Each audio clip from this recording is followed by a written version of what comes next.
Greetings and salutations, everyone. My name is Featherhoof. And I'm CarnagePanda. And we're back for Anime Talk, Winter 2019, Week 11. We are almost finished. I don't want it to be almost finished. Yeah, you do. No, I don't, because there's some shows on here I want to just keep fucking watching. But what about next season? Well, we'll figure out what next season when we get to next season. We're not quite there yet. But this season's been fucking fantastic. For the most part. For the most part. For the most part. Okay. Hey, there's been some bad. There's been some bad. I mean, there's stuff we're watching. You're watching that's not even what we talk about here. That you've continued to show me, which makes me go, oh. Do you want to talk about that? Oh, do you want to finish it first, and we'll, or do you want to save that for a finale week next week? I've already finished it, man. Oh, have you? You've already finished it? You know what? Why not? We'll go ahead. We have ourselves a little segment we're going to do, but we're going to, so we'll do that.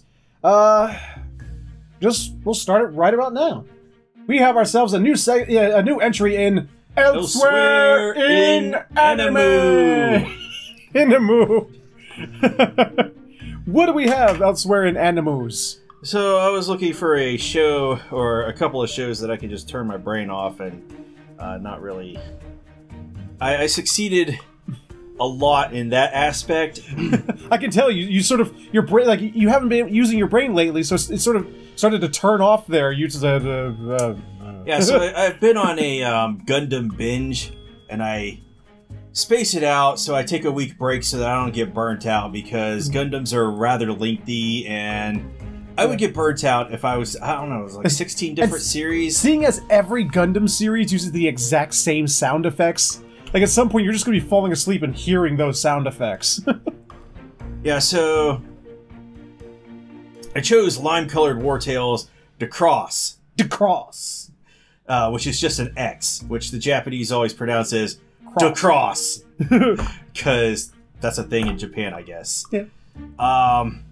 This is like some... To describe it, it's like if the characters from JoJo's Bizarre Adventure were all girls. Okay. And they were a harem. Okay. And the protagonist from Black Clover screamed his way into the show. I hope not. That's already sounding awful, but okay. So I was about to drop it after the first episode because the male protagonist, which is the love interest for the harem of women, has almost zero dialogue in the first episode. I believe this show... So, wait, that's the bad part? I believe this show was the influence for the guy who did Asta's voice in Black Clover. Oh, Christ. To scream the way he did. Because the first 20 minutes is just these girls sitting on the ship, imagining what sort of dirty things he's going to do to them when he shows up. And then... Wait, like, hopefully? Or, like, terrifiedly? Oh, they were hopefully. Oh, God. And then, one of these. Okay. Five different girls, and then cutting back to him between these imaginings? Fantasies? Yeah, fantasies. There we go. And all he does is scream and run. That's the show for the first 20 minutes of the first episode. And I was like, yeah, man. The first 20 minutes of a 22-minute episode. Yeah, just switching back and forth between these 5 girls and the guy that screams. I was like, man, I better drop this. But you didn't, did you? No. And the reason why is because at the end of the first episode, he jumps off a cliff. After he makes it to the ship, which is just below him on a cliff. Okay. And he screams out, "You're gonna see my power times 1,000,000, blah, blah, blah." And then he jumps off, transforms into a mecha. Okay. Like a giant mecha? No. Or just human-sized mecha? Yeah, just a human-sized mecha. So he sentais. Something like that. Okay. Transforms into a mecha. Shoots laser beams out of his nipples. And screams out, "Medley attack!" It was at this moment I was like, this show is going to be so bad, it's going to be good. It was at this moment he knew he fucked up. So I kept watching it. See, when I asked you, I was like, but you didn't drop it, did you? And he went, no. And I was like, why? I was expecting you to go, because I'm a man. Okay, so let's talk about the main character. In between his bouts of screaming at the top of his lungs and his manliness, his only other dialogue is, "I'm a man," or some variant of that. I could not take this guy seriously at all, especially since it turns out he's supposed to be the teacher of these girls. And he doesn't want to do that at all. He's like, wow. I'm a soldier. I don't want to be a teacher. I'm a man. Wow. Every time he tries to teach one of these girls, instruct one of them in some way. Instruct them what? Like math? What is he there to teach them as an instructor, as a teacher? I don't know. Okay. He will do some Tom and Jerry shit. There's like one episode where this girl has a fear of hammers. Okay. Oh, you sent me that. She has a fear of hammers. Which you gotta wonder why. And no, she tells why. Oh, and okay. His brilliant plan is to dress up in a hammer suit to get her over her fear of hammers. Just to dress up as a hammer. He dresses up as a hammer. To chase her around, or what? And she's like, I'm so terrified of hammers that she just runs away. Well, she doesn't even see him in the hammer outfit. And they're like, the other girls are like, she ran away. We don't know where she is. And he's in this hammer outfit. And he's like, I'm going to go find her. And he rushes to the door. And he can't get through the door because of the fucking top of the hammer outfit. He's like, oh, I can't do this. And then he starts screaming. He's like, oh, I can't get through the door. I'm like, oh, God. So they cut over to where she is. And she's like, man, I'm really terrified of hammers. And then he shows up. And she's like, yeah, I'm terrified of hammers, but how can anybody take you seriously dressed up like that? And then she reveals the reason that she was afraid of hammers is because she was pounding a nail in. And she hit her thumb with the hammer. No! Anything but that! And you mean the thing that everyone ever in the universe has done at least once in their life? If they've ever picked up a hammer? Yeah.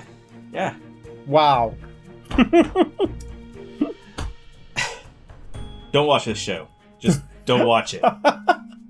It got to the point where he was just spamming, I'm a man, all the fucking time, and then one of the girls starts believing that she's a man.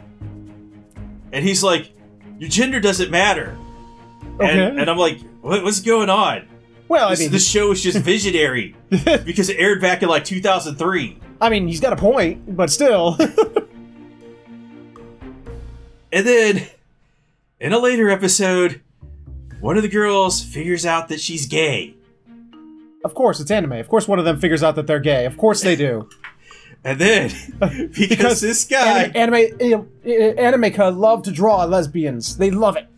I'm not gonna complain. And then, because this guy is so manly, he turns her straight.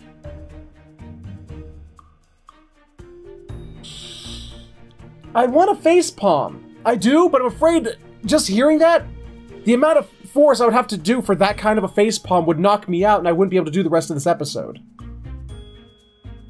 And then they get to the final battle. Against gayness? What? No, not against gayness. They get to the final battle. And all the girls are like, we've got to get the victory. And he's like, no, you can't do this. Only I can do this. There's a difference between me and you. And they're like, what's the difference? Oh no. Say it. Go ahead. You know, and I was like, he's gonna say, I'm a man. Yeah. And he says, I'm a man. There it is. I was like, come on. Wow. Yeah, so don't watch this show unless you need to watch something so bad that it's good and you need some entertainment in your life. It's one of those things that you don't take seriously. You don't watch this to watch it seriously. You watch it because you already know it's god-awful and you need something stupid in your life. I mean, it kind of like MSTK 3000s itself. Oh, really? It's like... Yeah. Oh, God. It breaks it breaks the fourth wall on itself? Yeah. Wow. Yeah, I've only lived this through his descriptions and some like screenshots he sent me. I can't even like sometimes I'll think to myself, okay, maybe, you know, there's some animes he showed me and I'm like, you know, maybe I'll have to make some time for this one. This is one I'm just sitting there going, I can't even begin to justify using any of what little free time I have to myself to waste on this. There's no... In fact, I feel like I've wasted time just looking at the screenshots of this. So, it was worth it. Maybe for some of us. So that was... What was it? Let's not even... Who cares? Lime War something cross and boobs and gay and turning women straight and yay. I think that was the full title, right? Yeah. There we go. So that was this entry in Elsewhere in Anime! I promise we'll have something good next time. Yes. But for now, we have our actual list to get into, so let's go ahead and start with, what fell in the bottom of our list this week with... Week 11 of Kaguya-sama, Love is War. Yes.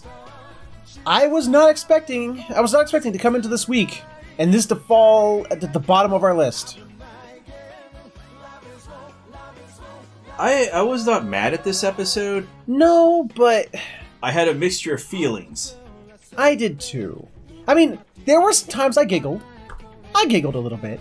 But for the most part, I guess I sort of just found myself staring at it going, huh. Why? But, that was my feeling on it. Please, enlighten us on this week's Kaguya-sama. You know, if anime has not taught me anything... I sincerely doubt anime's taught you anything, yeah. If anime has taught me something... Okay. It's that I want a large, extra, super, ginormous bathtub. Well, some of us do. I hate bathtubs. I'm a shower guy myself, but... Sometimes I just want to, you know... sit there and soak in the water for an hour. And be like... Yuck. I hate soak. Yeah. I'm not going to sit there and soak in my own filth. That's gross. Whatever. Whatever. But, yeah, there was one hell of a bathtub. I sincerely doubt people in Japan, like, just your normal everyday people, have all these bathrooms. Like, at least in Kaguya-sama, I guess I can understand it because she's, like, filthy fucking rich. But I mean, like you said, in other anime, even people who are like... anime. Well, not every anime. Every anime. Every anime, there's a fucking bath they show. No, not every. I mean... It's the size of a fucking room. Nah. Yeah. Yeah. Nah. What about, what was that fucking anime, with the scissors as weapons and clothing and... Kill la Kill? Yeah, Kill la Kill. They didn't have a big bathroom. If I remember Kill la Kill, I'd comment, but... So, Kaguya-sama happened. What happened this week? Besides giant bathtubs. I believe there were a lot of interesting camera angles. Yeah, what was her name? Let's find out. Yeah, so... Hayasaka? Yes. Her Kaguya-sama's maid-servant, I guess? Okay. Maid-servant, friend, acquaintance. I'm more interested in the camera angles, because... The camera angles were more interested in her. Yeah, this camera was definitely interested in her. It was creeping in places it should not have been creeping. It was creeping in places that almost changed the rating of the show. I mean, just the title of this first vignette was just Wasn't it something like Hayasaka wants to get wet? Hayasaka wants to get soaked. Or something like that. Yeah. It's like, whoa, wait, what territory are we going in on here? I'm not going to argue with it. But it turns out, she just wanted a bath. Yeah, she wanted a bath and Kaguya was being annoying. This one. Speaking of this vignette. Okay, go ahead. There must have been a lot of sponsors for this show. Oh, that's right. Yeah. First we had Twitter. You better like block that out or something. Why? So you don't get demonetized again. What, from saying Twitter? Yes. Twitter. What Yahoo. Else? Yahoo. That was Yahoo. Google. Was it Google? Yeah. Okay, Google. There was a couple of Normally they dance around this shit too. Mm-hmm. Although they did give Twitter a pretend logo, but they still called it straight up Twitter. Yeah, they did.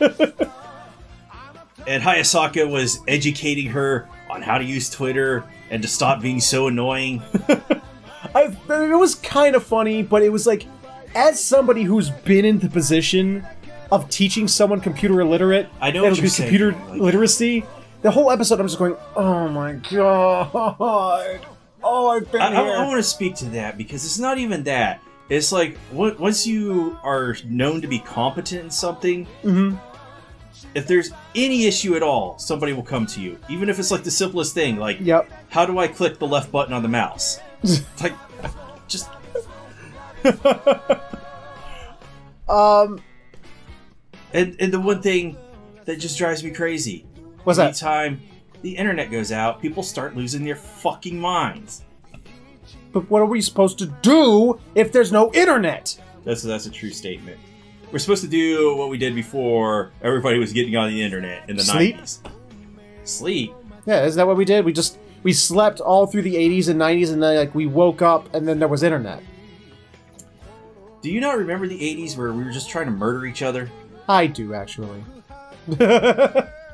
But, so, just to boil down the basics of this vignette, it was just, like, Hayasaka really just wants to bath. Every time she gets in the bath and she gets a little bit further into her bath, Kage-sama just kicks open the door. Hayasaka, I need your help because...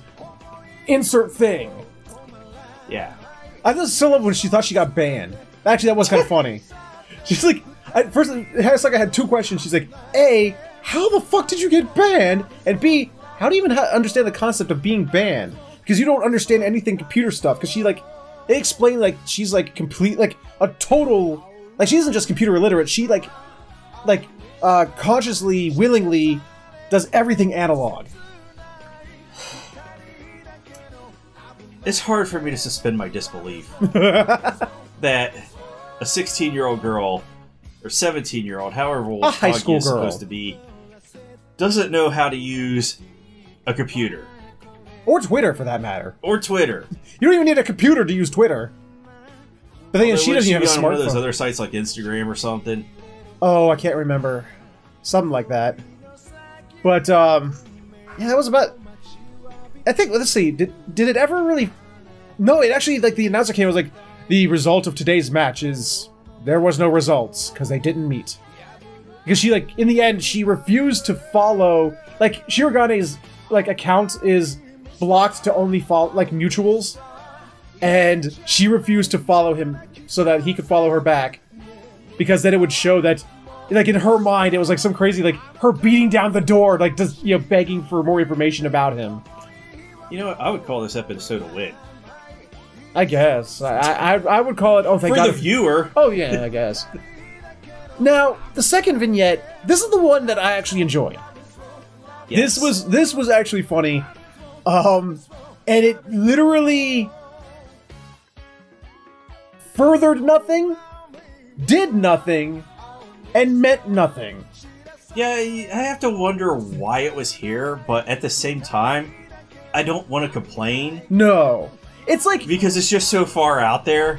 It's like watching an episode of Invader Zim, and instead of, like, watching Zim's inane attempts to try and destroy the human race, it just follows Gur along his daily routine.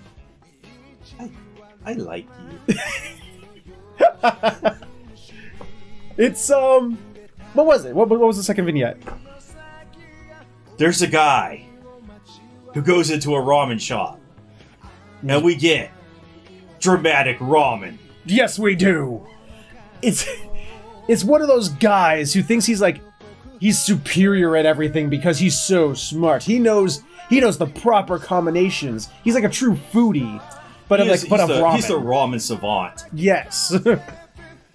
And while he's ordering his perfect ramen, that's ordered to him, presented to him perfectly with the ginger roots in the precise, locations and the aromas flowing perfectly around the circumference of the bowl, so that it would hit him perfectly.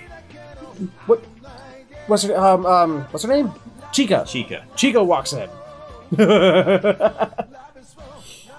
And he begins to judge her. Because she orders the ramen. And he's like, how did she know that was the perfect ramen? Yeah, she orders it exactly like he does.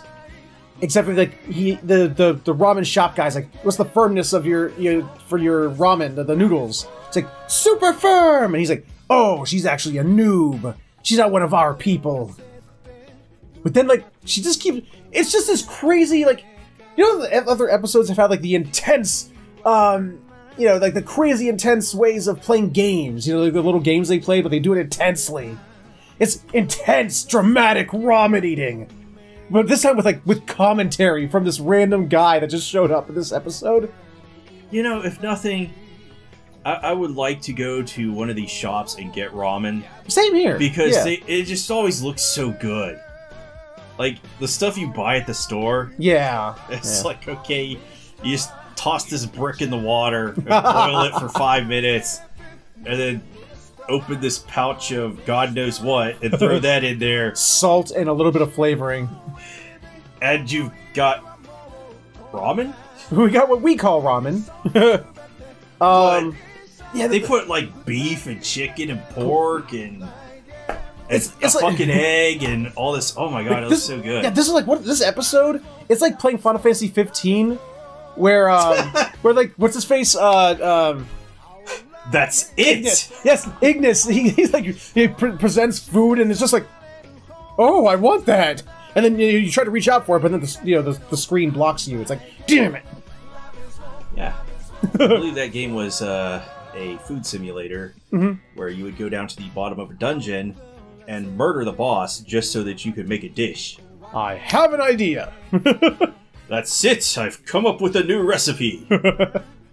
Oh god, but yeah, that's basically it. I love it because it turns out that apparently Mr. Ramen Savant guy believes that Chica is also a ramen savant by the end of it. Yeah, this is how I've lost all of my youthfulness.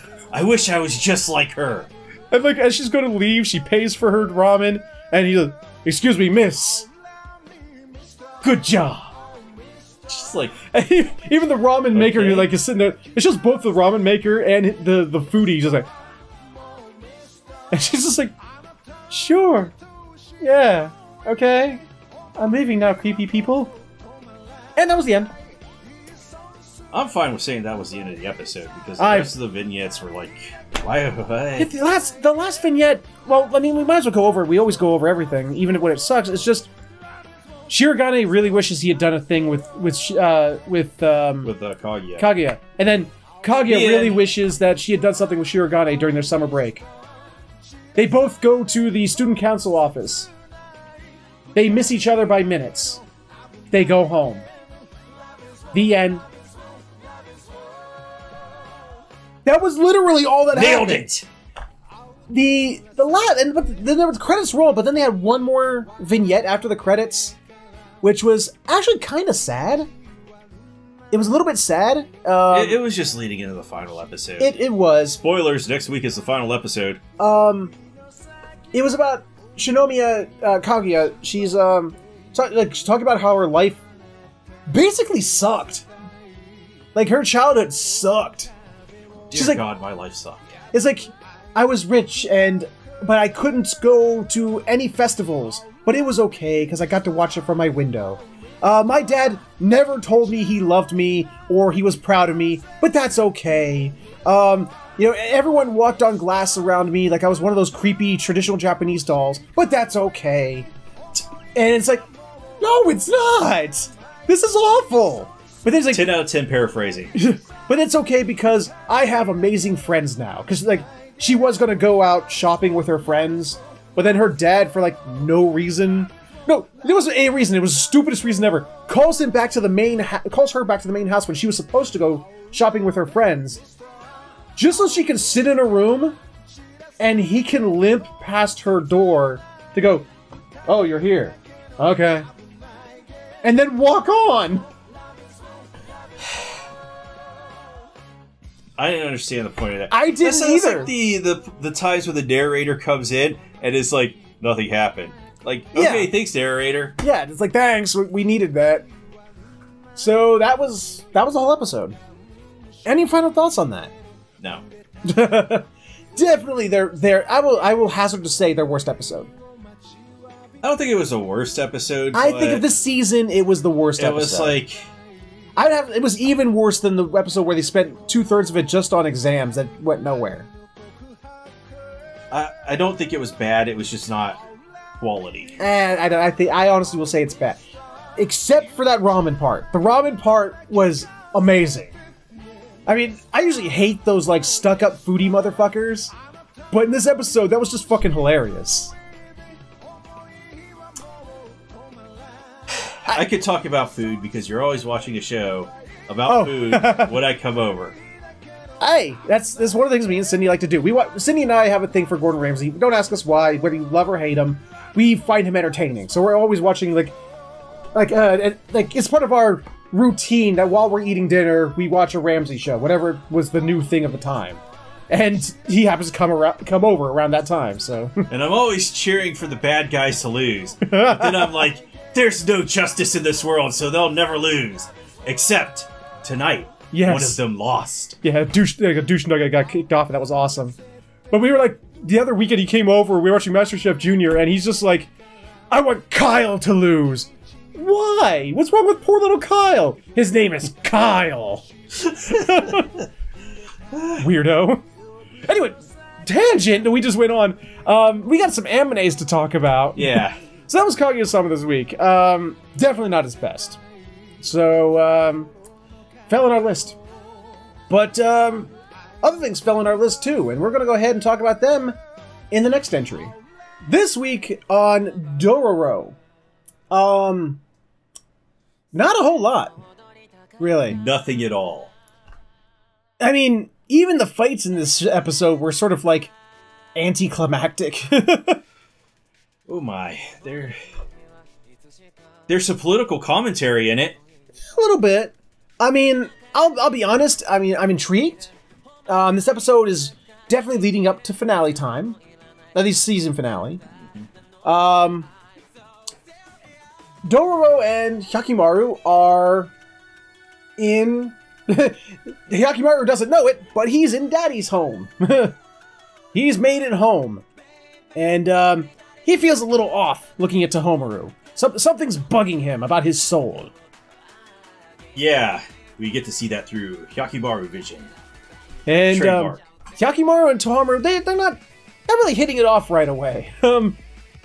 They're sort of staring daggers at one another. Dororo is sitting there being a dick to him. All smug like, ha ha ha, this is Hyakimaru. He's so cool. He's so cool, he killed that demon in one hit. And we want paying now. Come on, fork it over, because we're awesome. They just... Tohomaru's like, the fuck? Well, he does, and he thanks him. He's all formal about it, but he keeps giving, like, Hyakimaru this, like... He doesn't take his eyes off Hyakimaru. He keeps giving him this, like... I know that guy. He's like, there's something about you. There's something about you. I can't put my finger on it. And, they pay them, you know, and they let them on their way, but... Even though Tohomaru tried to engage with Hyakimaru, Hyakimaru didn't reciprocate. And, because he's blind. And Hyakimaru eventually chose to walk off, and Tohomaru's like, hey, at least tell me your name. He's like, Hyakimaru. He goes, okay. And they enter Daigo Asshole's territory proper. Speaking of Daigo Asshole, he is earning his namesake this episode. Why is that? Well, Oh, you mean the speech he little gave to his wife? So Tohomaru's two little retainer boys give a report back to Daigo Asshole. Yes, they do. And they're like, Hyakimaru exists. And Daigo Asshole's like, oh shit. And then his wife comes out and is like, Yakimaru's still alive. That's so great. They don't even know his name. They're like, I'm pretty sure they told him. Right. Then, well, okay, I think she's like, yeah, Yakimaru.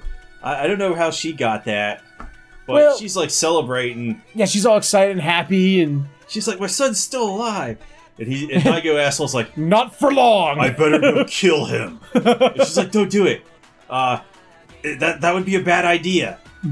And he's like, how do you think I got my lands? And blah blah blah blah. And she's like, but it's gonna be a bad idea. Don't go do it. And he's like, women don't understand politics. Well, no, like what she said was, is like, she goes, we trade, you gained all that, by trading away his life, and we're going to get our comeuppance. We may even be getting our comeuppance right now. It's just like, he's like, what should I have done? Should I have, done nothing and blah blah blah blah blah? He's like, there's other things we could have done. You didn't do it. You didn't do it for your lands. Don't lie. You didn't do it for your lands. You did it because you wanted to be a great lord. Women don't understand politics. And he storms off. But unbeknownst, an accurate representation. To quote Spaceballs, unbeknownst to them, however, knownst to us, Tohamaru was listening. Even though he was wearing a bright, red and white, gi, or whatever that outfit is called, and somehow was hidden completely behind this tree, even though his, 5-foot wide shoulders were sticking out either side. Not exactly sure how that happened, but... So he already confronted his dad about... He has some inkling of what was going on, but now he knows what's going on. So he'll probably confront his dad again, and Daigo Asshole will be like, kids don't understand politics. So, Yakimaru and Dororo meet up with 5th edition Bard again, and they tell him about Mio and the kids, and he's like, shit, sorry I left. Maybe I could have done a difference, but, no, he doesn't seem too... He gives us condolences, but doesn't seem to give too much of a shit. He's like, well, at the end of the day, I'm still a 5th edition Bard, so... And, they find out about the wall. Ooh, the wall, where there's supposedly, demons and monsters, and ooh, scary wall.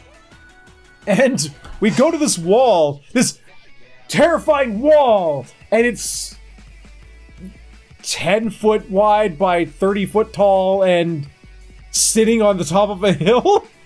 Just, like... It used to be a wall. Yeah, but there's one segment of wall left. And then the other guys burned it down. Because it's made out of wood. Except for this part, apparently, because it didn't burn down. This part was just like, nope. Nah, I can't burn this part down. So, now there's always, apparently, always, guys from the neighboring Asukara, or whatever it was. Yeah, the neighboring village or country, or whatever, some other feudal lord's... Domain. And that hates Daigo Asshole. Yeah. Anyone who goes, on the wrong side of the wall, there's, archers set up to pin them to that wall. So, a little kid stops him and tells, or Scarecrow. We've been calling him Scarecrow. Yeah, so Scarecrow shows up and... I don't know what his name's supposed to be. I mean, it was spelled out, and I went, well, that's a lot of consonants. But he says his name is... It sounds like he's saying Scarecrow. So, he tells him, don't go over there!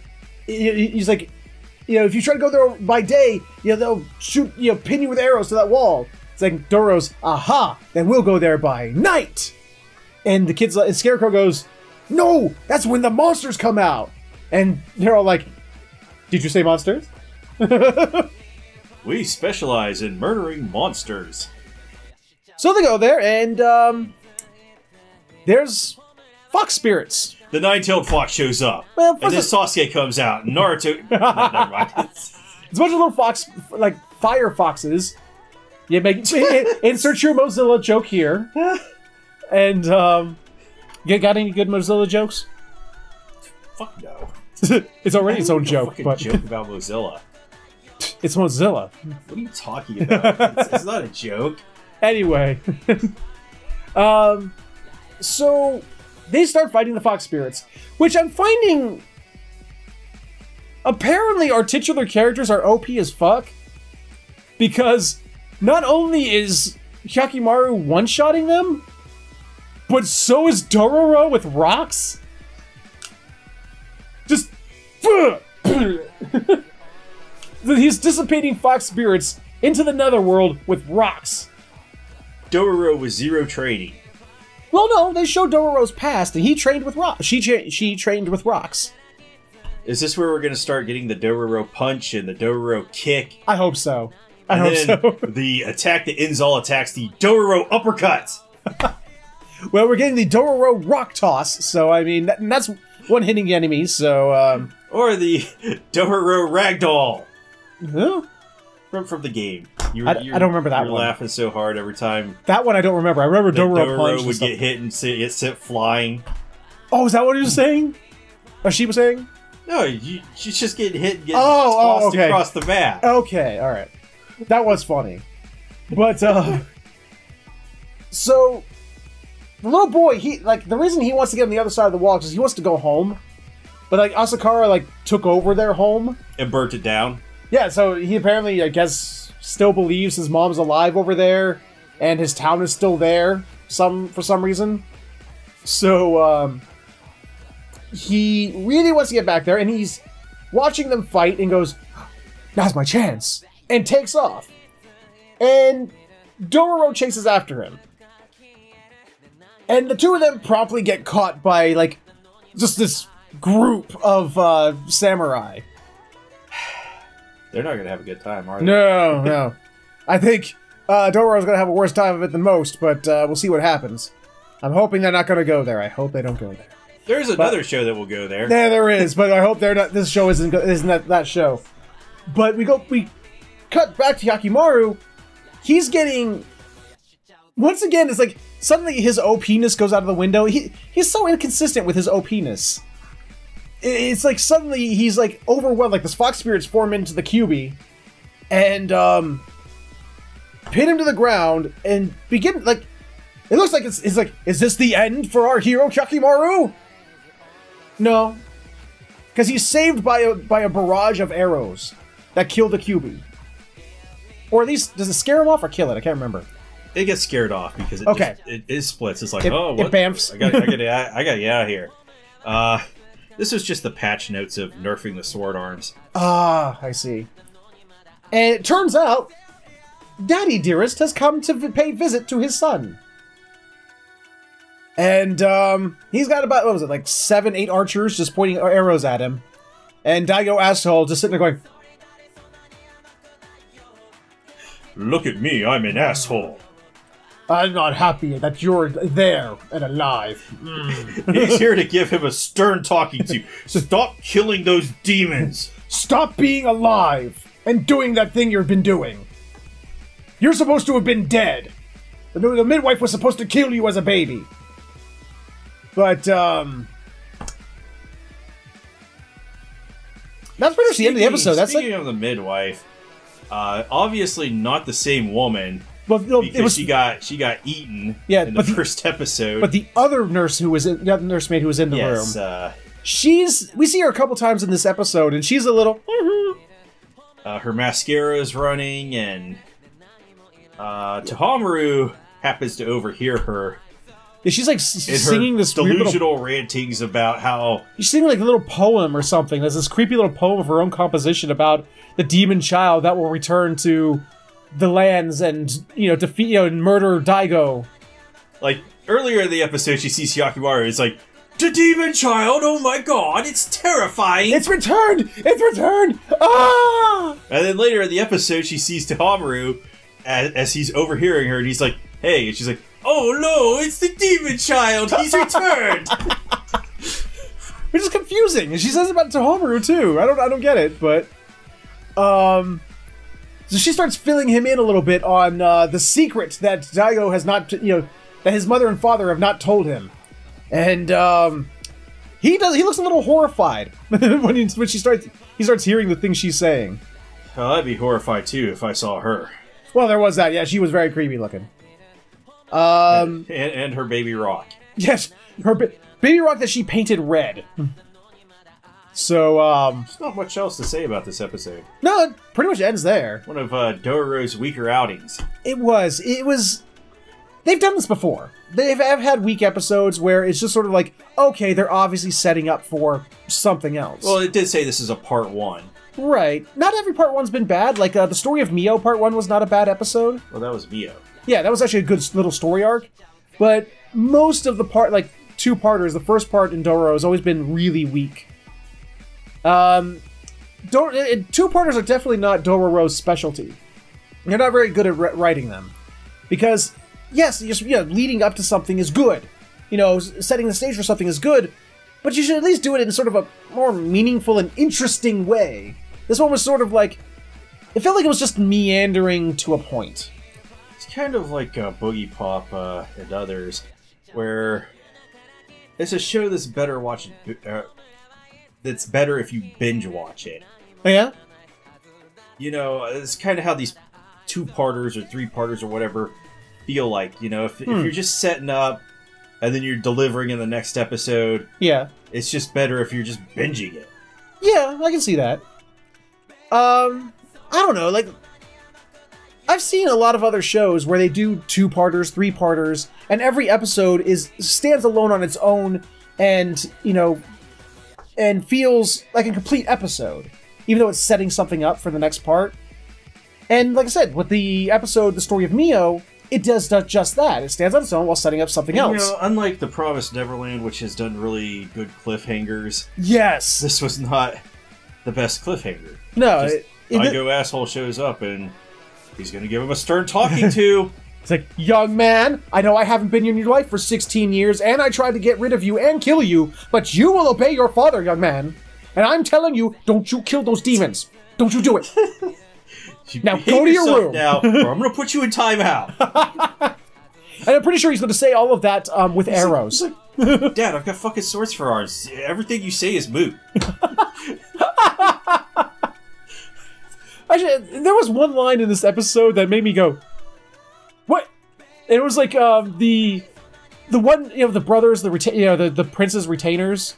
Mm-hmm. The one who's the archer, the one who we can't really tell if it's a dude or a woman. Yeah. That one goes, it's like, yes, he was blind and he had prosthetic arms, and I'm pretty sure he had a prosthetic leg too. I just like that last line, like, and I'm fairly certain the leg was fake too. It's like, random, but okay. Well, I don't have much more to say about this episode. Yeah, it was not one of his stronger outings. Hopefully it delivers more next week. Well, it damn well better. It's the season finale. Granted, this is one of the shows, of the 5, there's 2 of them that are going on to the next season, right? Yeah. This one and Shield Hero. Shield Hero. I was about to say The Promised Neverland. We can only hope that that's going to come back.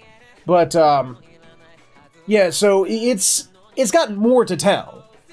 But I'm interested to see how this is going to play out as a finale, because there's all kinds of things. Again, a lot of animes do this where their opening credits show a lot of things. They make promises in the opening credits and show possible spoilers that haven't.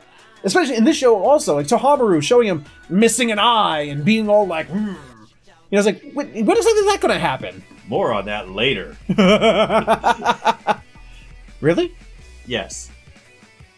Anyway, we're going to finish this one out. It was Dororo's weaker outings. It was okay. It wasn't, I wouldn't say it was bad by any stretch. It just wasn't... No, it wasn't bad. It just... Comparing it to other episodes this week, and then other episodes within its own show, not its strongest outing.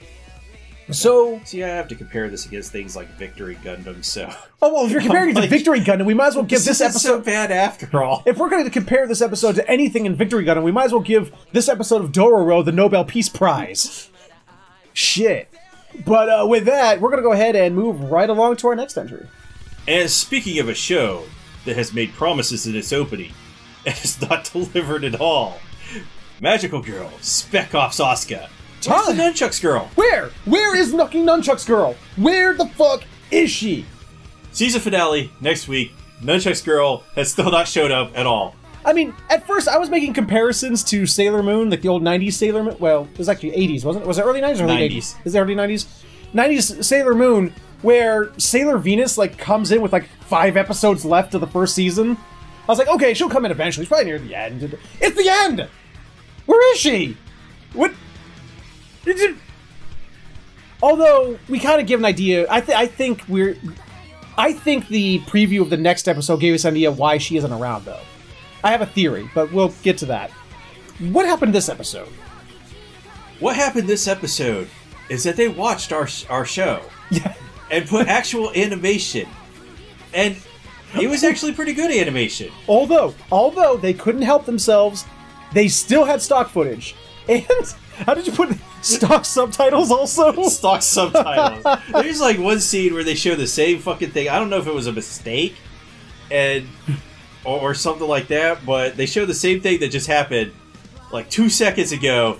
And then the dude, it was Asuka. She's like, "Does he have something blah blah blah?" And then the scene happens again, and she's like, "This is blah blah." Yeah, like Asuka and Geese are talking. They cut to something. They cut away. They come back. It's the exact same scene again.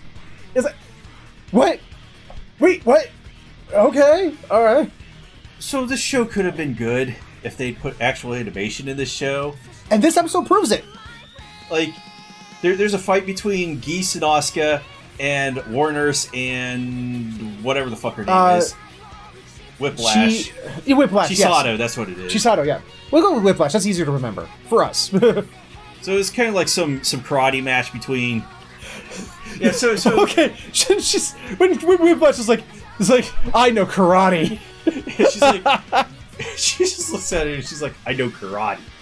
It's like the fucking scene from The Matrix where Neo just comes up and he's like, I know kung fu. Show me. Show me. Oh my god. You know what? The fight looked pretty good. I actually really dug this. Whiplash's fight was actually really badass. Whiplash and Warner's fight was awesome. Because, I mean, I'll be honest. You know, people always make the joke, oh, are you triggered? Oh, looks like someone got triggered. Warner's got fucking triggered. Wow. Holy shit. Yeah, because the little kids in her life, well, little kids are shits anyway, so... No. I've had bullies in my life. I've had people treat me badly in my life. I've never had this. Jesus fuck! They gave him a little glimpse of the... She must have gone to some school for like... Oh, do you remember Harry Potter much? Were you ever a Harry Potter fan? No. I bought all the books. Oh, only? Oh, okay. How, Uncle Vernon and Aunt Petunia, to explain Harry's absences, said that he went to St. Brutus's school for the criminally insane or something like that. For incurably criminal boys. It was like, did Warners go to the school for criminally incurable girls? Because Jesus fucking Christ. Because what did Whiplash call her? It's like, oh yeah, you're my punching bag. Sandbag. Sandbag, yeah, you're gonna be my sandbag. And she's like, what did you just say? What the fuck did you just say? Yeah, this immediately true. Oh, and she has these little flashbacks of these little kids like, you're our sandbag, you're our slave, you're our, what was it? Don't you know, Krumi? You're our leftovers disposal machine. It's like, wow.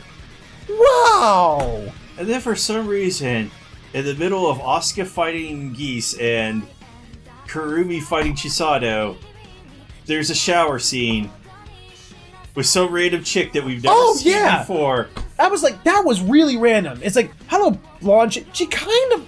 Do you remember that? Remember that episodes ago? That magical mercenary that Mia fought and killed. She looks similar to her. And I don't think it was her, but she looked similar. Okay. I don't really remember. You don't? Okay. Yeah, I don't. We'll have to look it up later. She's been so forgettable for me. Well, she was. She came in one episode and disappeared and died that same episode. So.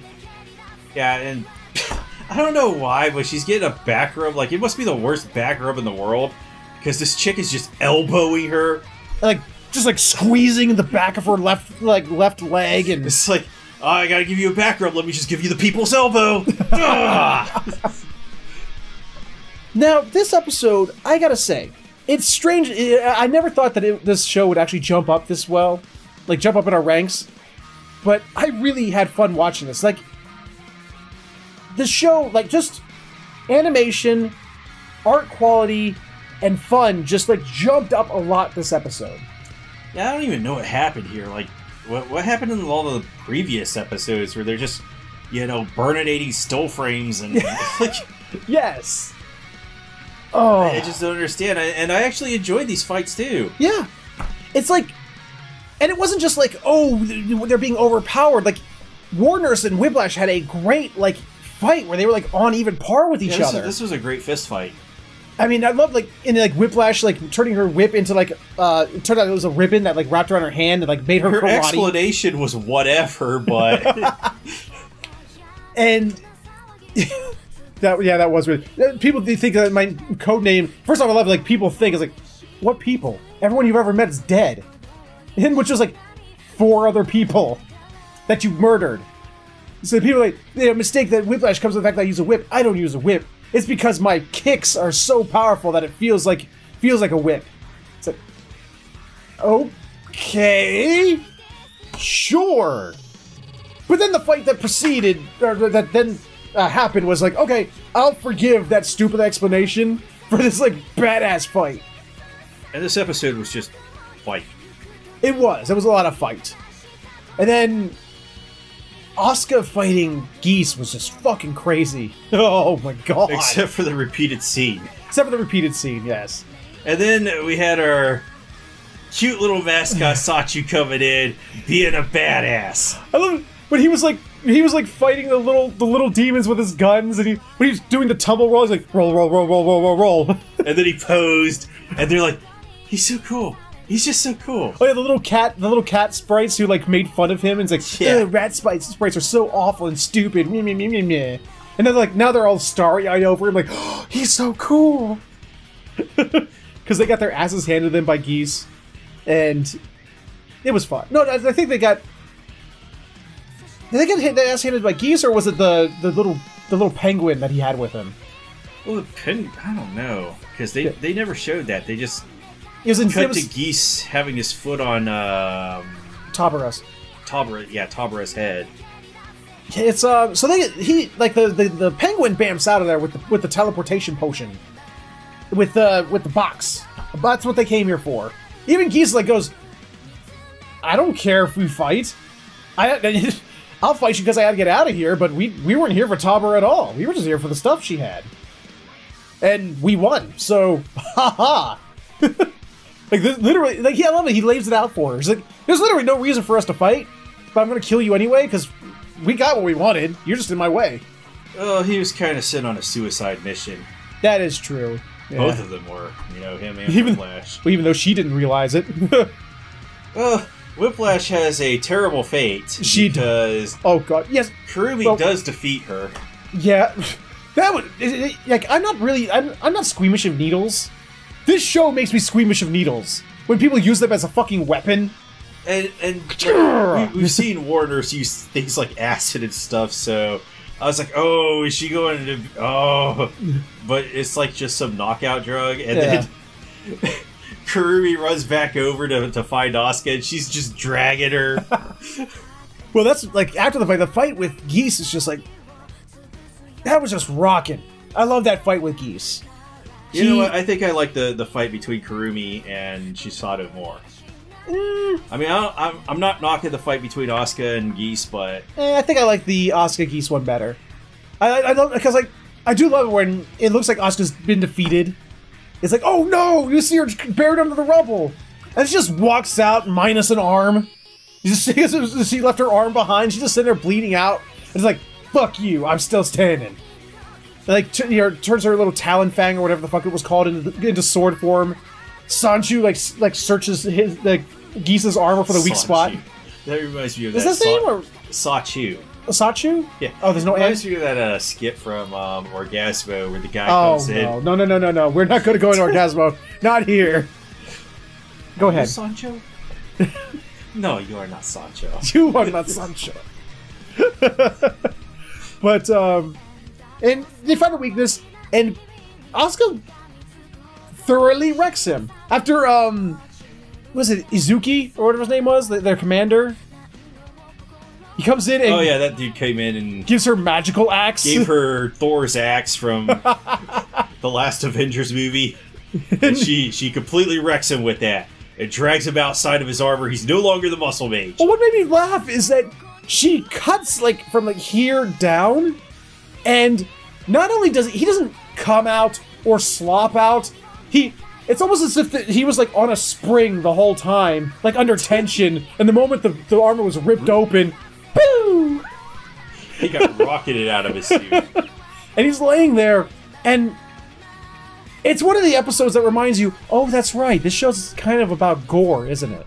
Because he's, like, all that's really left of him is, like, from, like, the chest up, one arm and a head, and the rest of him is, like, just a mechanical, mechanical, like, cabling and a metal spine and little connectors to his left arm stub and to his neck. He's got, like, these gaping holes in the sides of his neck. It's like, oh, Jesus. And it turns out he can't live without a suit, so he dies. But not after he, poor Whiplash, who was in love with him. She loved him, and he basically goes, hey, just to let you know... we killed your mom. You know that accident that you and your mom we just did it for shits and giggles, because... That whole thing where your mom got killed, and you lost your arm and leg? We did that. We did it to turn you so that you would be in so much despair that you would become a magical girl on our behest and do what we wanted. We did it so that we could control you. And then, after wrecking her psyche, then goes... It's like, wait, what? He turns to her and goes, you know, I'm about to die, but I have parting words for you. No matter what, please try and be happy. It's like... What? And, like, Whiplash starts laughing maniacally and insanely. You're like, oh my god, it drove her insane. She's so sad, it drove her insane. And, and that's pretty much the episode. I mean, there's, like, it shows General Tabra turns into this cute little fox thing. There's a small little scene with Tamara and Mia. Yeah, where I did like the banner between them. Oh my god, yes! When Tamara comes to save Mia and the girls, and after she saves them, when she's like, she says something to her, is like something, you know, blah blah blah. Hey, Texan girl. Yeah, Texas girl. And she's just like, shut up, Russian. Go drink your vodka and shut the fuck up. Shut the fuck up and go drink your vodka. That was fucking awesome. See, I'd love this show more if they would put actual animation in it.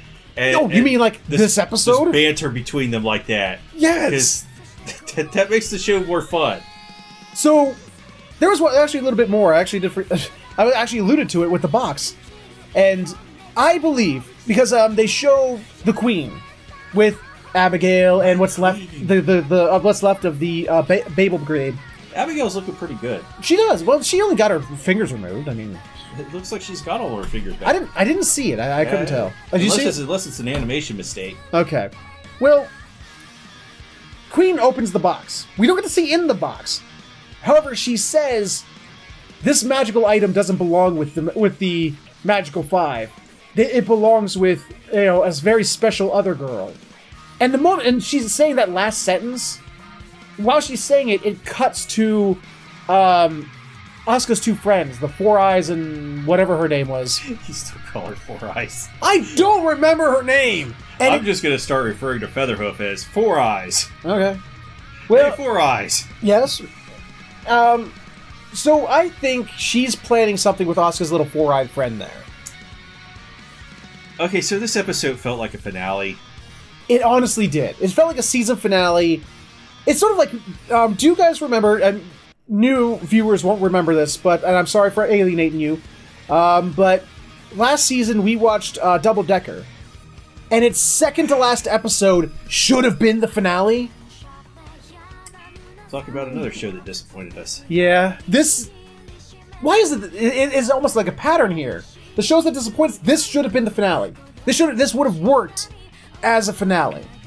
There's one more episode left in this show. This should have been the finale. Nunchuck Girl still has not showed up. Nope.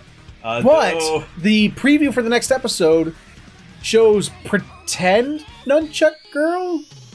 Yeah, so in the next episode, we're getting another rectal exam. Yeah. Oh, yeah, the way they took Chisato out. I don't even understand. Like, oh my god. They had to put her on some sexual torture device to the best way escort her out of there. The best way I could, like, verbally describe it... Do you remember that... You know that, like, that Olympic thing, the horse? Where they do, like, the gymnastics on? It's like that, only if it was, like a block that went all the way down to the ground, and they basically, like, straddled her over top of it and chained her to it. That's basically what it was. Let's just say she's in the position. I mean, if this was other animes, that are a little more graphic, she'd probably get raped. She was in the position. It's just like... Bro, she gonna get raped. Well, yeah, they sort of show Kurumi like getting like the look and everything. Like, yeah, it's time to torture. Yeah. And then it shows that blonde-haired chick that had the shower scene for no reason, dressed up in the outfit of the nunchuck magical girl. So I'm still gonna assume that the actual character is not gonna show up. What's the point of having her show up at this point? What is the point? There would be no point. Go read the manga. Go read the manga. But I actually really enjoyed this episode. I had a lot of fun with it. It was a pretty good episode. I enjoyed it. Yep. Did you enjoy it? I enjoyed it. I definitely enjoyed it too. I don't understand why the rest of the season couldn't have been like this. I'm not talking about action. Action doesn't make or break a show. This show, the animation... This is an action show. Right. But I mean, the animation was good. I think that the level of art actually felt like it was increased. Like, it didn't feel as awful. And, like you said, the dialogue, the banter back and forth, the way they talked to one another was so much more fun. It was so much interesting. Why couldn't it have been like this? They even had the feels in it with between Geese and Whiplash. It was very, very interesting. It was well written, well done. I swear to God, if Whiplash has PTSD after this whole thing, and the next episode, not only does she torture her, but after she's done torturing her, she erases her PTSD as well. I swear to God, I will decry this show as the worst shit ever for the rest of eternity. Whiplash, I gotta give you a rectal exam, but don't worry, after that, I'm gonna make sure everything's okay. Like, no. So speaking of that, yeah. My other complaint is that she just reattaches Asuka's arm. Like, there's. Oh, you mean like she did for her friend when she lost it? Yeah, it's like there's no consequences in this show. You could just hand wave PTSD and severed body parts. I mean, that is a complaint I do have with the show. One of the things I hate with any type of storytelling is when you can erase the great tragedy. What makes the best stories are the greatest tragedies. Like, do you remember the TV series Heroes? Yeah. And it was a great show. And it should have ended with the first season. Then the second season happens, and then it's just like, hey, all these great tragedies, erased! We're erasing that great tragedy. Oh, that character died? He's back alive again! It's like, like, I still don't understand how any of them died if she's able to, erase PTSD. Because they keep showing the flashbacks of the Great War and how the other... reattach body parts and shit. What were they? They were 9 at first, or 11? 11. They were 11. They showed the one magical girl being dissolved by the blob. Like, and I assumed that Kurumi could fix that. And the other girl, like the previous leader, the one in blue, the blonde hair, who I'm telling you is the queen of the Babel Brigade, because they look fucking identical. She got shot up to hell, but Jesus is back. Gamer moment there. I know. She got shot up to Jesus is back, but she's obviously alive. They showed the horrible, awful deaths of the other magical girls. Yeah. Well, at least some of them, and it was just like fuck. But then we come to present day, and Kurumi's just like, what? An awful thing happened. Erased. I feel like she could have healed all of them. Even the girl that got dissolved by the slime. Probably. So yeah, that is probably one of the worst things about this show. It's There's no consequences to anything. Unless you're a bad guy. If you're a bad guy, then fuck you. But if it could be an actual traumatic, emotional scene, no, we can't go there. Can't go there. Can't have actual memorable, traumatic scenes. No, everything needs to be happy, hunky-dory by the end. So that's how we feel about Magical Roscoe this week. It was a good episode. Despite the fact we were just bitching about the show as a whole, good episode this week. So with that, we're going to go ahead and move right along to the next episode on our list. Coming in number 2 this week is Rise of the Shield Hero. This show continues to be...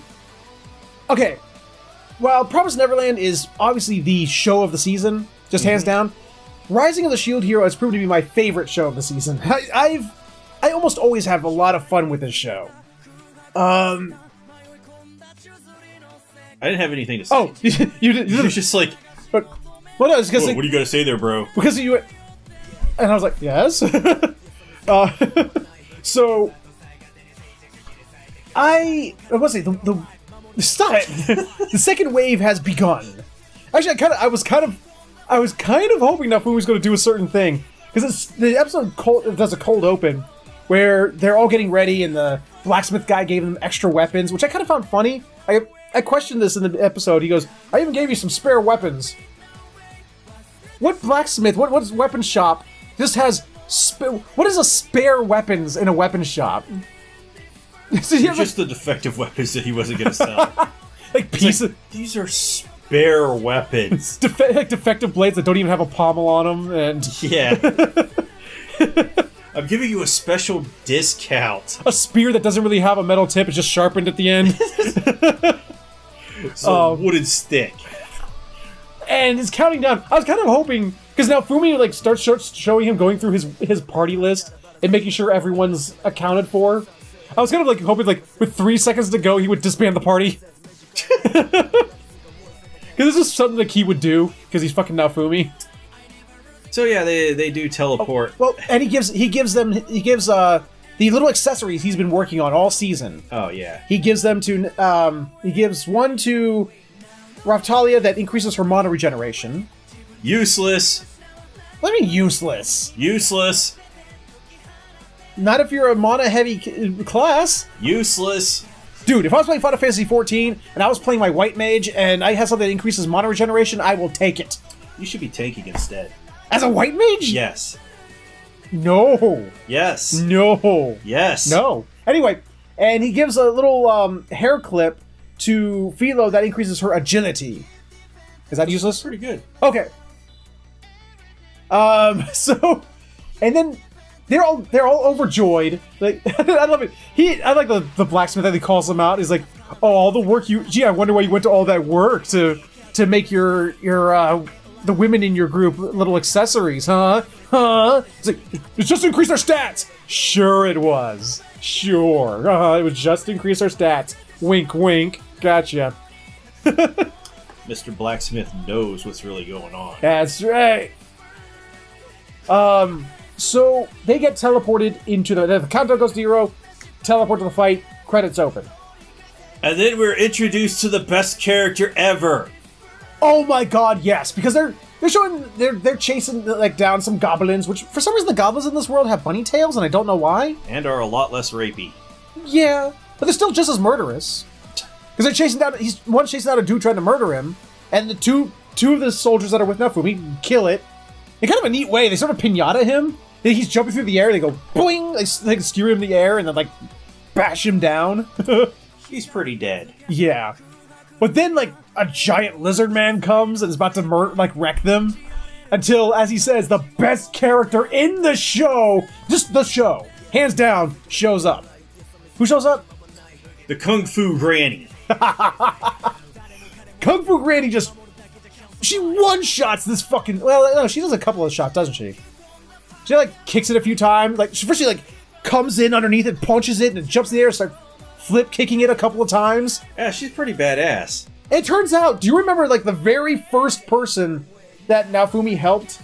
Like, when he was doing his, our savior of the fluffy chicken or whatever it was? The fluffy chicken. I can't remember. It was our savior of the... Heavenly Fowl.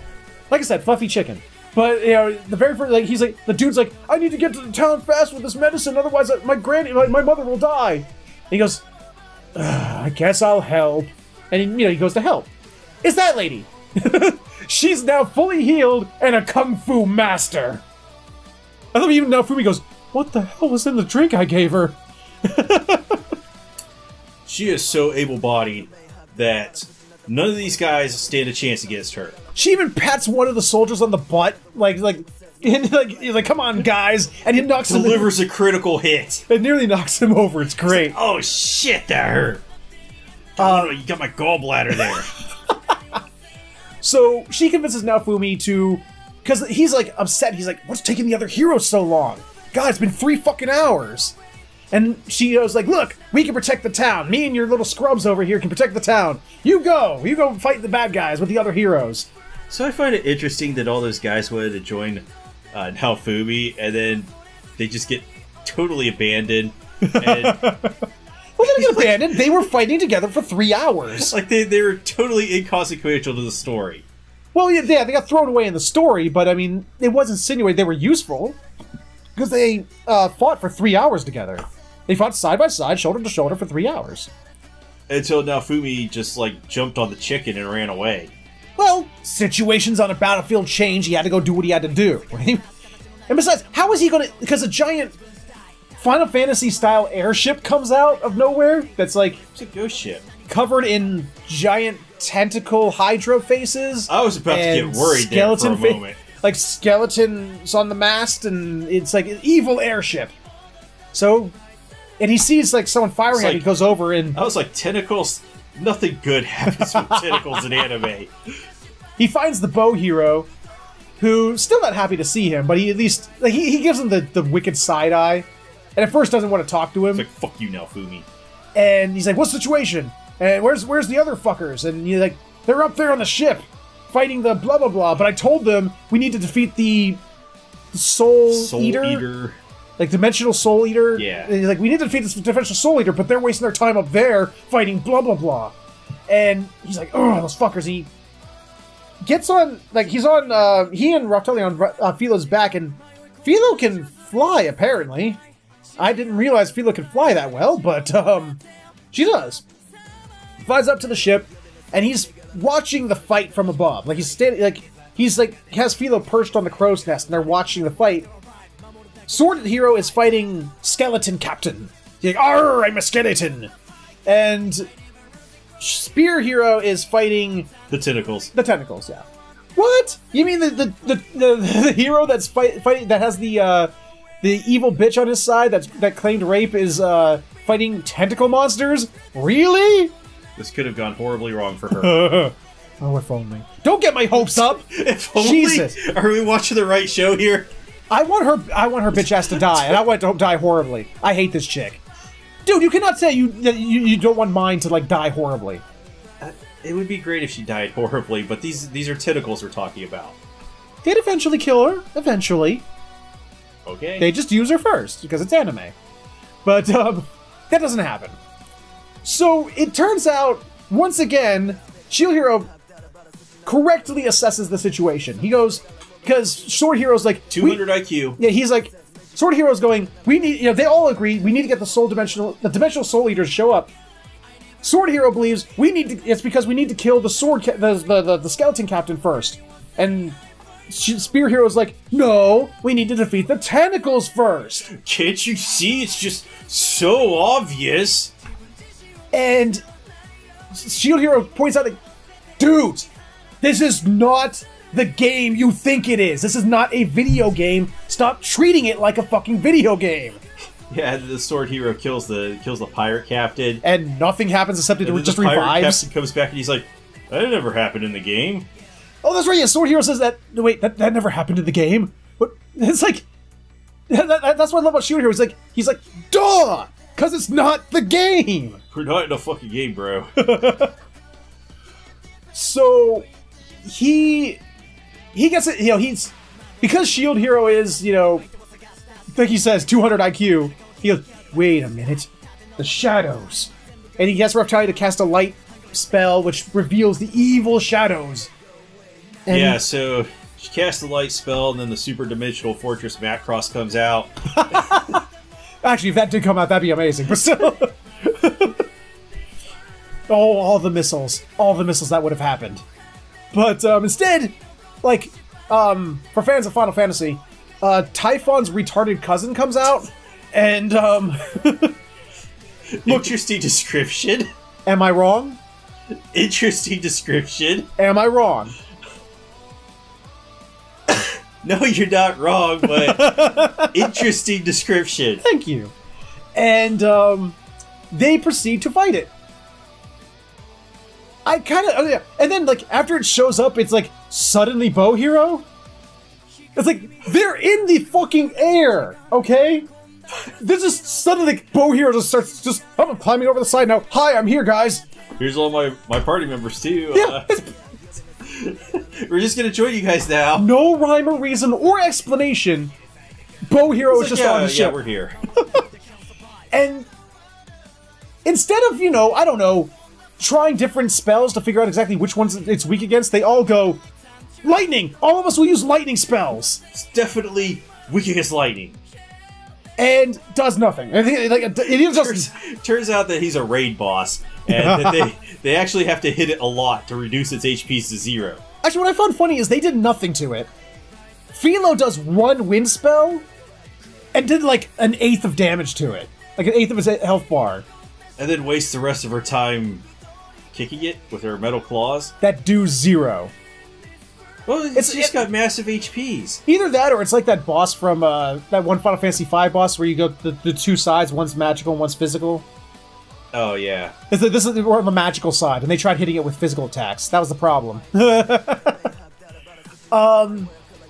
now, Fumi realizes, okay, if we keep this up, eventually we will win. But we will take far too long, and all the villagers will die at that point. So we need to do this quick. So, Rage... I think he called it the Rage Shield, right? Yeah, he's gonna pull out the Rage Shield. And by the way, everybody else was just standing there with their thumbs up their ass. They absolutely were. They're like, yeah, we'll definitely kill this thing eventually with Philo punching it. We could use more DPS, and they're all like, duh? What? How do you do that? So, he tells Raftalia, hold my beer. I'm unleashing the Rage Shield. And he does, and gets this really wicked transformation. I kind of really dug this. He literally goes Super Saiyan. He says like, ha!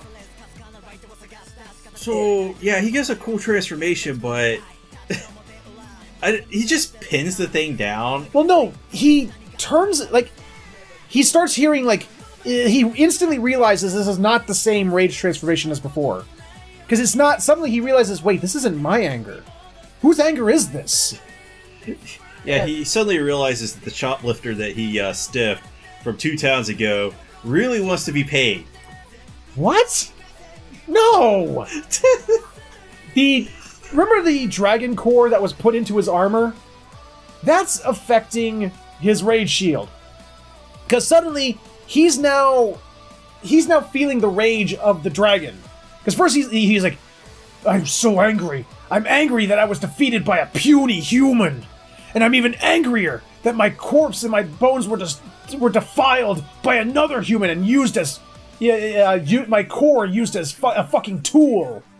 Yeah, and he realizes it's the dragon's anger, and his shield turns all dragony. His armor turns dragony, and it's really wicked. And he takes the shield and he pins, the Soul Eater to the deck of the ship, and just constantly burning it over and over and over and over and over and over again. And again, all the other heroes,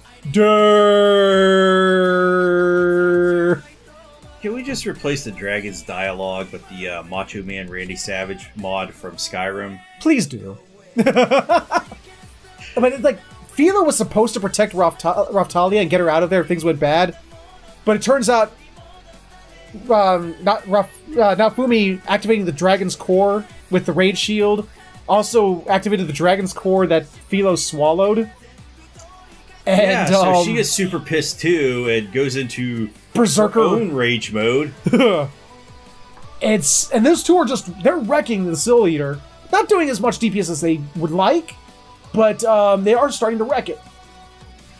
And the other heroes, I love it, like mine is like, I am so tired of this bitch. I am so tired of mine. It's like, ugh, this isn't even how it's like, this my fingernails are not long enough. No, she goes like, ugh, he's just a wild beast at this point. This isn't the way a hero is supposed to fight. We can't associate with this guy. And it's like, Raftali has like, I love it. She goes, shut the fuck up. He's like, oh, you demi-human, how dare you speak to me like that? And and she's like, look, all y'all, she calls them out. You're all standing there with your thumbs up your butts. He's over there fighting. Hey, hello? She says it far more eloquently and gives them a good speech. Eventually they get the clue. They're like, oh, we could have been doing something this whole time? We didn't have to wait our turn? So Sword Hero goes, he's the first one to go, oh yeah, and he gets in the fight. And then Spear Hero's like, I don't wanna fight alongside Shield Hero. And he's like, so Bow Hero's, look dude, I'm with you on this. We got it. It's like, fuck, at least Sword Hero's getting the picture. At least I think Sword Hero's the first one's gonna come around on Naofumi. But, so the four of them actually, for the first time in the entire fucking show, work together, and they beat the crap out of the thing. Finally defeating it. And there's actually a really cool scene with Naofumi, like, overcoming the rage of the dragon. And he is able to unlock a whole new skill tree. And it's like, what was it, the Iron Maiden, and the Chain Shield, and the Shield... Prison Shield? Yeah, Shield Prison, yes. And Overkill can be fun, because he creates the Shield Prison, which creates all these shields that are chained up together around the Soul Eater, which then each one of them creates a spike that, like, impales it. Mm-hmm. And then he summons a giant Iron... So basically, it's an Iron Maiden. And then he summons a giant actual Iron Maiden to Iron Maiden the Iron Maiden. Can we just put a picture of Exhibit right here? Because we're putting an Iron Maiden inside of our Iron Maiden so that we can Iron Maiden while we Iron Maiden. I love it. Well, we'll do it. Yes. Okay. So, they defeat it. And they're like, yay, we done did it. But why is the wave not finished? And it sort of comes back to life, or another one shows up. Well, there were other ones, and then they're like, "Oh shit, we gotta deal with this again." And then a bunch of big yellow light daggers come out of the sky and murder it instantly. And we're met with some woman. What'd she call herself? Glass? I think she named herself. Yeah, Glass. That's exactly her name. Yeah. I was calling her Yotsuyu. She's like, "Hi, I'm Glass. I am disappointed in all of you, except that guy." Yeah, she's like, out of all you heroes, there's only one of you that stands up as actually somebody worthy of my attention. That guy. Naofumi. And I'm gonna be your enemy. Oh, that's what. Yeah. Roll credits. Actually, it's kind of like the exchange. She goes, "What's your name, that guy?" He's That's like, a man. He's like, "That's rude. You're supposed to introduce yourself before you ask somebody else your own name." It's like, oh. How rude of me. My name is Glass. So, what's your name? I'm Naofumi. So who exactly are you? Oh, you can consider me your enemy. It's like, oh. I'm the real boss of the wave. Yeah, and she whips out this, like, this fan made of blades. And it's like, ooh. And then it ends. So are we going to get a really good fight next week? I don't know. We did well better. It's the finale of the season. Or is it? Well, the season, yeah. Or is it? Yeah. Or is it? Yes. It's the finale of Rising of the Shield Hero for this season. Okay, I'm hoping for a really badass fight. My other thoughts on this is that I really like the music. It kind of sounded... like it's Kevin Pekin. He's totally new on the scene. He's only done like one other show, which is Made in Abyss. Oh, I didn't realize he was that new. Yeah. Oh, is that the same guy that did Made in Abyss? Yes. Fucking A. Yeah, this is good music. This kind of explains why this is such good music. In there where there's like a choir, and it kind of reminded me of Yuki Kajiura and the way she did her music way back when, which she doesn't do anymore. Oh, she doesn't? She retired? No, she's doing music for Sword Art this season. Oh, yeah, she's not doing anything now. Okay. It's like her style has completely changed. Oh, has it? Yeah. Oh, that's a shame. All right, well, that was Rising of the Shield Hero this week. Fantastic episode. Fantastic, super fun. A lot happened. I really want to know more about this whole Rage Shield. I want to know the limitations and how he's now just able to summon it. I mean, it's not like, you know, before he had to like fly into rages and it would just happen. Now he's just sort of like, hey, I'm going to use it now. He's like, oh, I'm so pissed off. But yeah, it's just like his limit break. It kind of is. Actually, I kind of the sword. I love the because they were all like, after he used it, they're like, we're not impressed, not impressed. And Sword Hero goes, yep, that's basically cheating. Yeah, that was a cheat, man. Get your Game Shark out of here. They keep treating it like a game. I love it. But so yeah, that was Shield Hero. Awesome episode. Like, I would hazard to say this was the show's one of its best episodes. We'll probably talk more about it in depth during the finale episode, like we always do. But so far, I think my favorite episode was definitely the Coliseum episode. Mm-hmm. That was a pretty good episode. Yes, but this was definitely one of its better.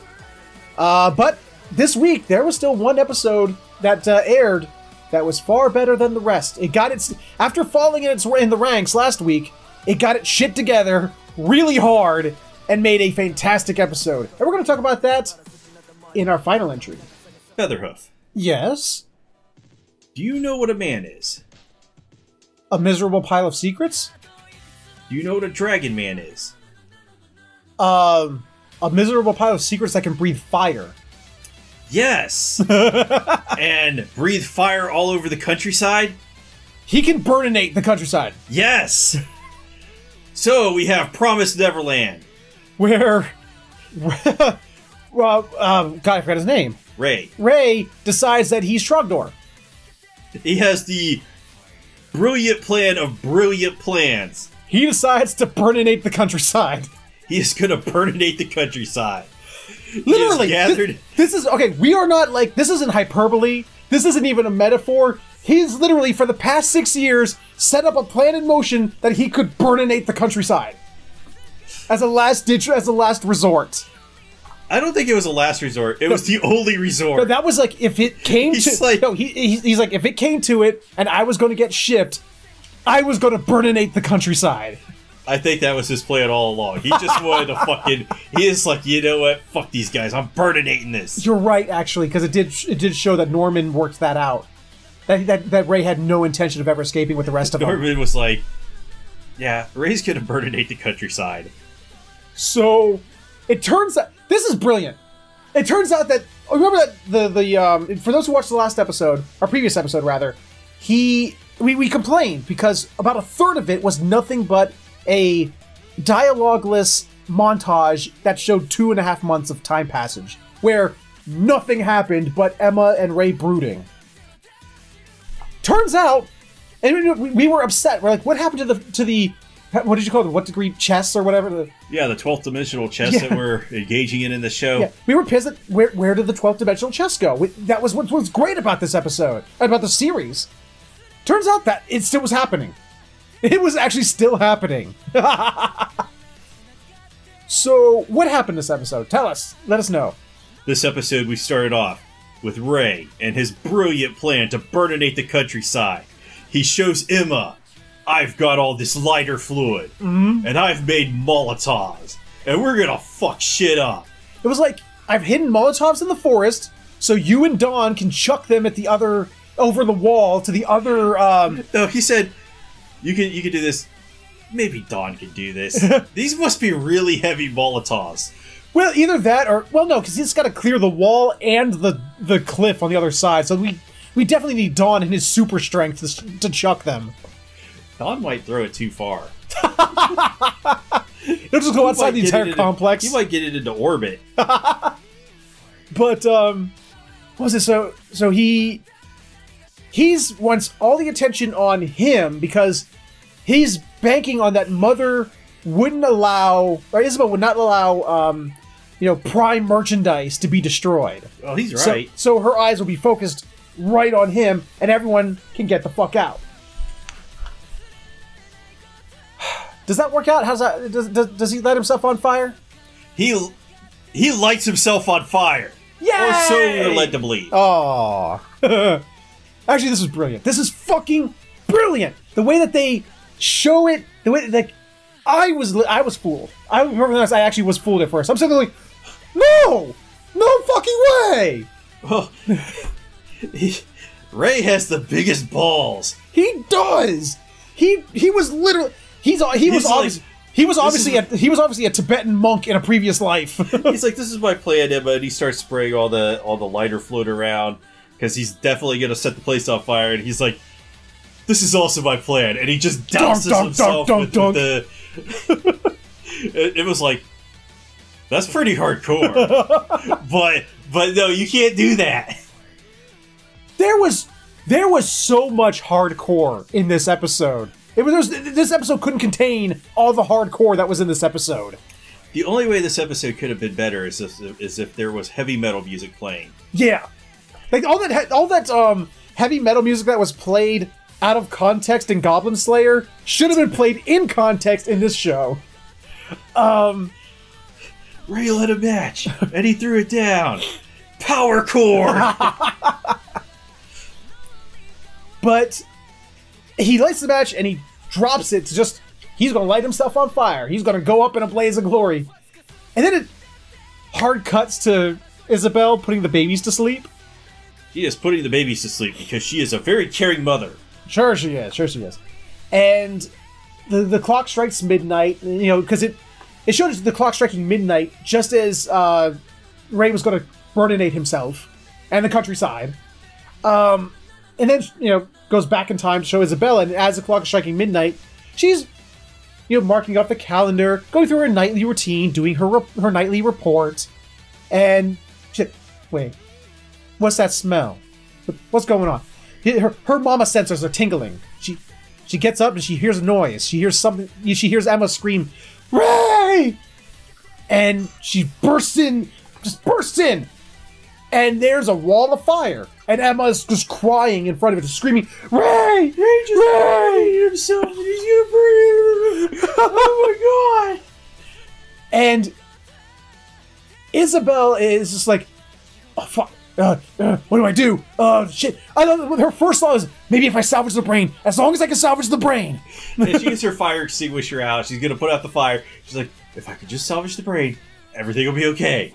And then fire extinguisher goes for like all of 3 seconds and it's empty. And it does nothing. Yep. And she's like, she might as well just put some goggles on at this point. And when that happens, it cuts to Emma and she like looks up and she's got this grin on her face like, "You motherfucker." And she checks her little watch and she sees the dot behind her, you know, showing Emma, the dot in front of her in the fire. So she checks. And she turns around like, Emma, you gotta go. Get out of here. Get the children out of here. And she's like, Gilda, get all the children. We need to get them out of here. And she's like, okay, how do I do this? The fire extinguisher is useless. Emma. And Emma is gone. And the plan is afoot. And she checks her watch, and the tracker to show Emma is behind her and like down a hallway, sort of behind her. Just sitting stationary. It's like, wait a minute. And she follows, like, following. And she goes over to it, and all that's there is a bucket.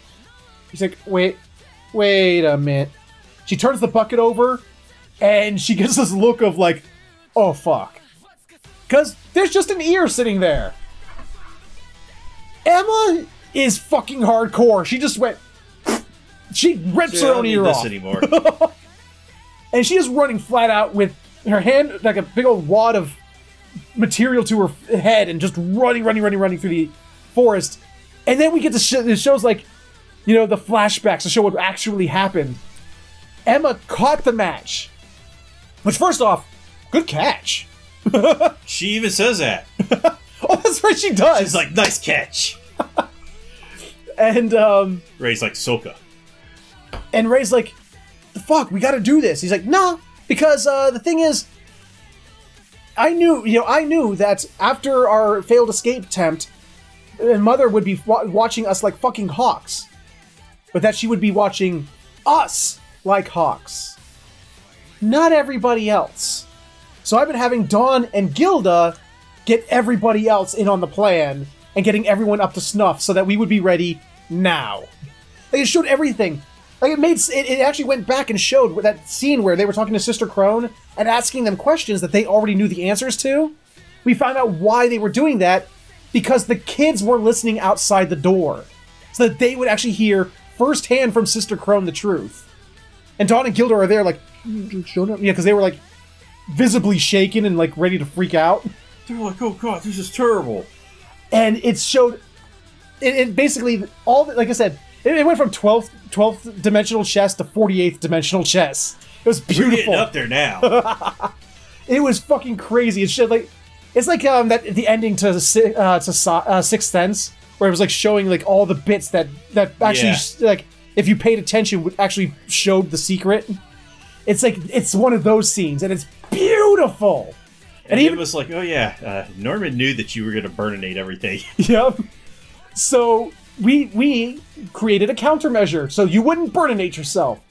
So they actually, the reason why they found out, why the tracker showed that Ray was inside the fire, is because Ray also cut his ear off. No, Emma cut his ear off. And he was okay with it.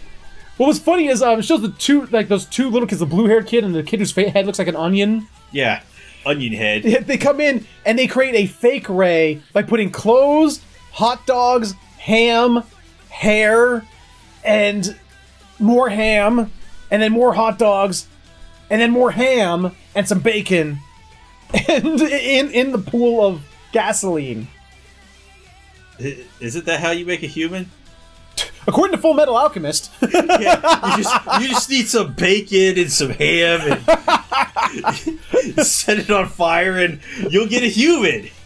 You know, that was the problem. That's why Ed and Al failed in Full Metal Alchemist.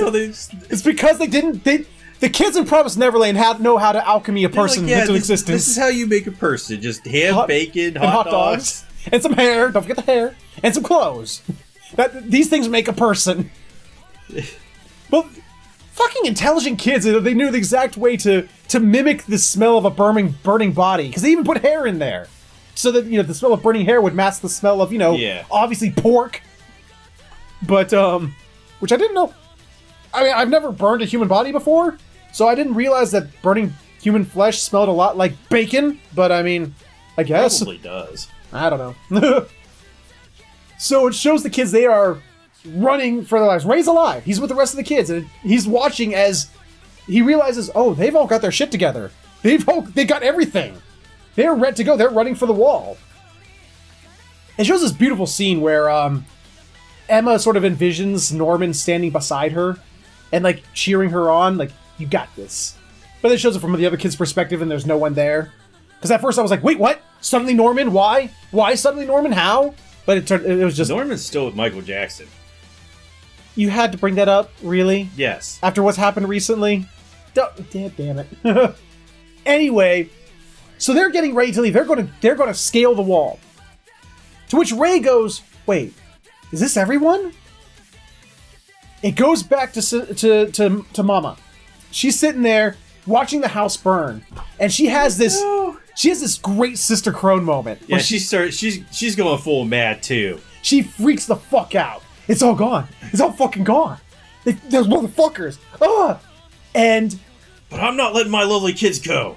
I'm not... And suddenly, also, she stopped in her tracks because a little hand tugs on her dress. And then goes, she looks down. Mama? She looks down. And she's like, oh shit! Oh my god! She literally does freak out a little bit. It's like she has this look of terror. It's funny. And it's little Phil. We've told you all season, this kid is fucking terrifying. He's scared Sister Crone. Proof positive. Yeah, he scared Sister Crone. And he's scared Isabel too. He scared Isabel twice. He scared her. So there's been 3 scare attempts from Phil. He is Yeah, what was the thing you said about monsters? Like, people yeah, so instead of telling, kids tales about monsters to frighten them at night, the monsters tell their kids stories about Phil to terrify them. And it cuts to black right there. I was saying this whole time because it felt like all the pieces are falling into place far too easy. That's not how this show works. Something's gonna go wrong. They fucking left Phil behind. Did they forget to tell him? No. Because they told, they said they told everybody. That was all part of the plan, He's gonna sit there and he's gonna fucking traumatize Isabel for the rest of the show. She's like, she's lost her fucking house and now she's got a Lovecraftian horror next to her. That's a Lovecraftian horror? Oh, I love it. So, this episode is just sort of like, there is so much like, yes! Yes! I love it! Like, every time they just, those little moments where they showed how the puzzle pieces fit together. It was just like, oh, mine. Like, it was, oh, I loved it. I loved it. Your thoughts this episode, please. Watch all these episodes, buy all the Blu-rays, send a pile of cash to whatever studio's doing it. I'll be honest, I haven't bought anime since early 2000s. I'm seriously considering buying this, like, box set DVD of this show. I don't think I'd do that. I might buy the manga, though. I'm honestly considering it, because this show is that good. Damn, I'm loving this show. I'm still maintaining. I still maintain Norman's not dead. He's not dead. There's no way. I refuse to believe Norman's dead. He's gonna come back. Because every time a character has died, every time in the show, every time, they have shown the corpse or the impaling of them with the roses. Mm-hmm. Every time a character's died, they have showed it. He's not dead. He's not. He is not fucking dead. He's gonna come back, and he's either gonna be a double agent or he's gonna be getting away. Or he's gonna be. He's gonna be. I fear he's gonna be a sleeper agent. They did something. Norman kills everybody. I fear because he's been there for 2.5 months now. He's been in the facility for 2.5 months. If he's still alive, which I'm maintaining he is, they're like brainwashing him. He's turning him into a sleeper agent. That it's because I think they're gonna make this is my prediction. This is just my prediction. They're gonna make the kids think that they have successfully escaped, so that they can join up with rebellion forces outside the wall. With the people who are against what's going on. The mysterious person whose names are in the book. The books, remember, they were going through that whole bit. We'll never find out. But until we read the manga. I think that's so that sleeper agent Norman will join up with them, go there, and then of course get triggered into the sleeper agent mode, and do bad things and report back or whatever. He's gonna burninate them. So this show is just so good. It's so fucking good. It's drawn well, it's animated well, it is written well. I mean, there are some times where I should see it coming. Like, I should have seen the fact that Ray wasn't actually going to burninate himself. He was going to burninate himself. Oh, no, that the show wasn't going to let him. He had every intention of it. I should have seen it that the show wasn't going to let him. That Emma wasn't going to let him. But when they showed it, I was with Isabel. I was like, I believed that Ray was inside that fire. They did a good job of making me believe Ray was inside that fire. It was just like, the way it played out so well. Oh! It totally makes up for last episode. It totally makes up for it. It does. We haven't seen the finale yet, but I can only urge everyone listening to us, if you're not really that big into anime, but you're watching us just because you like to listen to us talk about it, please go out and watch Promised Neverland. It is an example of what good writing can do to make anime good. It is good. It's not just good fucking anime. It is a good show, regardless of the fact that it is an anime. True. You could put this in as a live action show and it'd work. It would. It absolutely would. Unless you put it on Netflix, because they can't seem to figure that one out. What are you talking about? They have great shows. Not when they try to do anime. Anime. The Death Note movie? I haven't, no. Oh, you mean live-action anime? Yes. I heard the Bleach one wasn't bad. I haven't watched that, but... And I watched the Full Metal one. The Full Metal one wasn't awful. I mean, it was what it was, but it was still fun to watch.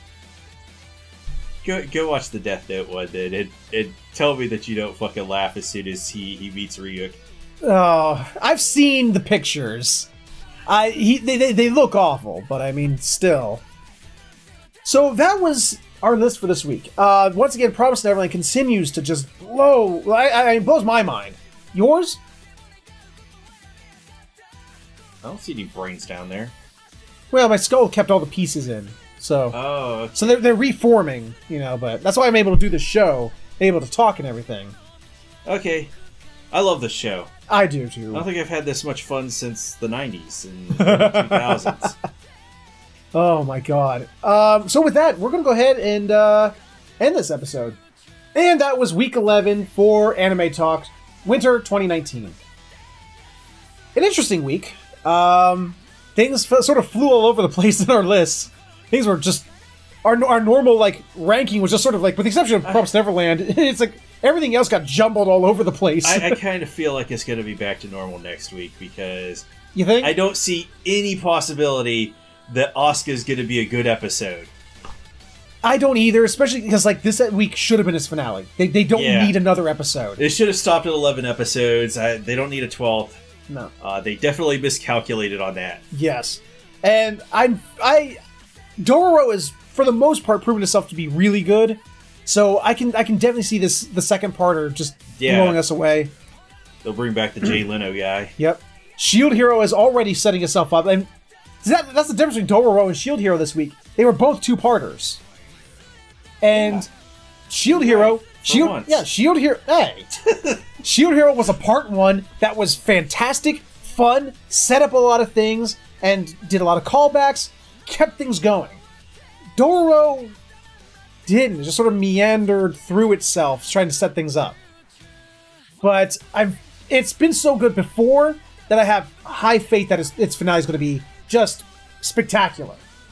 The only one that could possibly let us down is Promised Neverland. I hope it doesn't.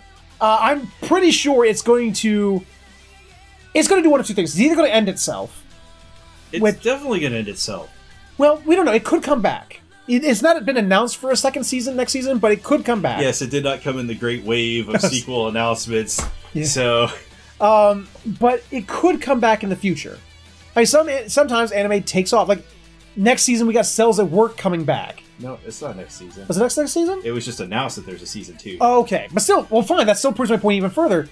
There could be many seasons between seasons. So, so I'm hoping so it's either going to end itself with a big finale, or it's going to have one hell of a cliffhanger. One hell of a cliffhanger, and then in the end credits, Stinger. It's going to be like season 2 announced. I hope so. God, I hope so. The only one that's sort of a what would you call it? I don't think of the word. I can't think of the word for it. The wild card. The wild card. The wild card. The wild card is Kaguya-sama. That can go anywhere in the list, depending on how good or bad it is. My thoughts on Kaguya-sama is that the manga readers have way overhyped this show, and you know, it just has... I don't see what they see in it. Yeah, it's funny, but... Yeah. Other times it just falls flat. I have to say, unlike other anime we watch, like comical anime, like when we watch Joshin-chan, or... Which got a season 2. Cells at Work, or anything that's just meant for comedy's sake. Yeah. More often than not, they've been more funny than not. Yeah. I found Kaguya-sama to be... It rides the line. It's about 50-50. It's been about 50% good, 50% bad.